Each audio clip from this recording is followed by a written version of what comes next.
Welcome back. You're watching us here on Mad About Markets. This is the Diwali special and we're focusing on the chocolate industry, and there's so much to talk. But as always, it's that time of the show when we focus on the yays and the mays. I wonder what could be the maze of chocolate. I mean, everything has to be a yay, right? I know, but we'll try. Okay, we'll try. The biggest yay for me is that, India's per capita consumption is just 360 grams per year as compared to developed markets who consume 5 to 10 kgs of chocolate every year. So that's a long way to go, and that sounds delicious. 5 to 10 kgs of chocolate. Yes, it is. But what is the size of that pie? Because the urban market is really saturated. It is a Bharat opportunity where players will now have to go to expand. The Bharat opportunity is where everyone else is going as well. We've heard from Mondelez, Mars, all of them looking to expand in rural areas to maintain growth and increase their penetration. But this is particularly challenging at a time when the country and the population is becoming more and more portion and health conscious. How do you get them to eat more sugary chocolates? Well, the portion which is getting portion conscious is a sliver, and the urban as well, right? And then there are opportunities in e-commerce offerings. You can order things and send it to people. Gifting, that's a big opportunity. Well, you can order, but therein lies the challenge because you have to maintain it at a certain temperature. There's refrigeration infrastructure involved. You can't have liquid chocolates getting delivered, right? Yeah, but it's become a primary sweet for occasion celebration. I mean, we've seen traditional mithai dabbas, if not being replaced, at least being added on to a big chocolate box that one gets as well. But let me ask you, in that chocolate box that you've been getting, how many of those are really Indian brands? It is MNCs that dominate the market here. Yeah, but some of those MNC brands as well have woven themselves into the fabric of India so much that it's difficult to imagine India without Cadbury, so to say. And, a lot of these MNC brands have also launched India-specific flavors. Kesar, pista, Snickers, anyone? Well, we've talked about what works and doesn't work for the industry, but I guess the biggest question still remains for a growing health-conscious population. How do you, Kalpesh, for instance, drive the growth from 300 grams per person to 2-3 kilos? How will you get them to consume more and drive this penetration? So large categories in snacking, let's look at categories like biscuits, they are close to 80% penetration. Categories like chocolates are available in only 50 to 60% of the retail universe. So it is about mental availability and physical availability.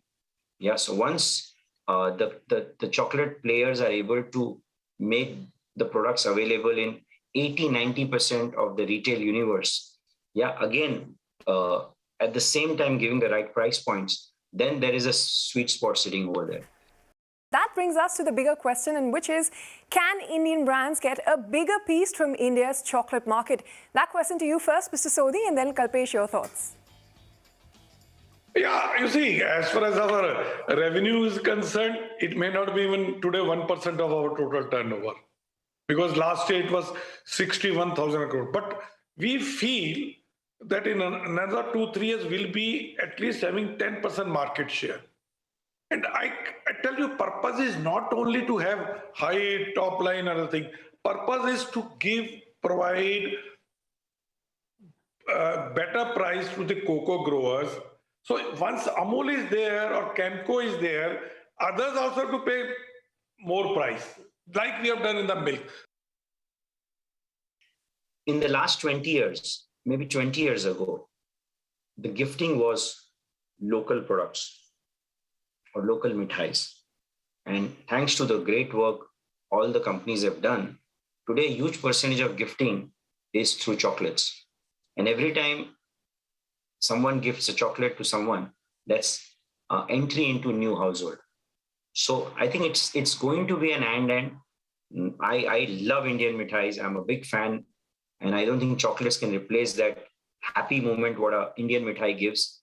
But with the new generation, they are looking at not just having the traditional experience, but they want experience which they can also talk on Instagram, So that's where a brand like M&M comes in and said, wow, I got this M&M pack, and then I'm having that. I'm gifting that during the Diwali season.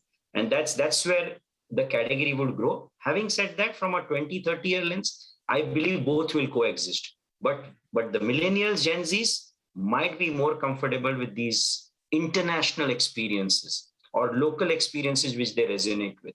So both will exist, but again, packaged confectionery products will do very well from a long-term or a medium-term perspective.